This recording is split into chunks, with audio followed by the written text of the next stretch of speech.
Seorang ibu muda di Sagulung berinisial J diduga tega menganiaya anak kandungnya sendiri. Wanita muda itu mengaku kesal karena anaknya sering rewel dan menangis.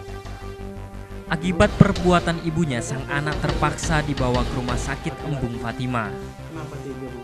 Kasus penganiayaan ini pun terkuak setelah pihak rumah sakit RSUD Embung Fatimah melaporkan kasus dugaan penganiayaan tersebut ke Mapolsek Sagulung. Petugas bergerak cepat dan mengamankan ibu dari bocah yang dianiaya tersebut.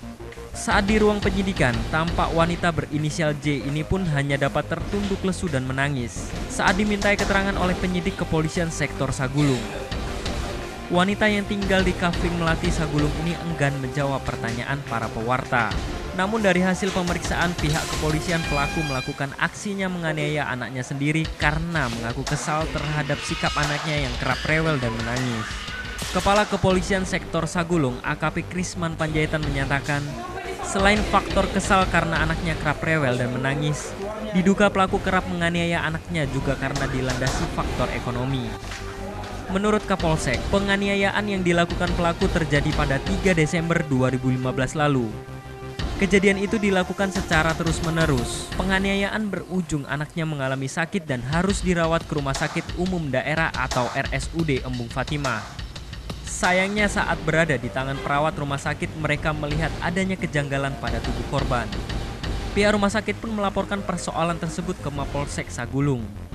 Saat ini anak korban pun masih dalam perawatan di Rumah Sakit RSUD Embung Fatimah. Pemeriksaan, saksi baik itu tetangga dan juga dari pengakuan daripada si pelaku sendiri, bahwasanya si pelaku kesal dengan anaknya yang sering nangis dan terlalu cengeng. Kemudian si pelaku sendiri melakukan kekerasan terhadap anaknya dengan cara mencubit, kemudian memukul dan membanting anaknya. Dari hasil ini kita akan berkoordinasi dengan KPAI, ya, Komisi Perlindungan Anak. Ya. Dan saat ini untuk si pelaku kita kenakan pasal 80 Undang-Undang Nomor 35 Tahun 2014 Undang tentang Perlindungan Anak dengan ancaman hukuman 5 tahun penjara. Untuk pemeriksaan dan penyidikan lebih lanjut, Polsek Sagulung akan menjalin koordinasi dengan Satuan Reskrim Unit Perlindungan Perempuan dan Anak atau PPA Polresta Barelang.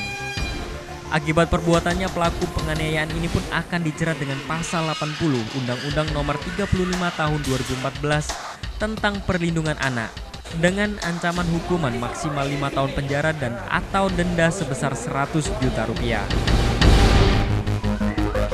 Dari Sagulung, Rahmat Purba, BCN TV melaporkan.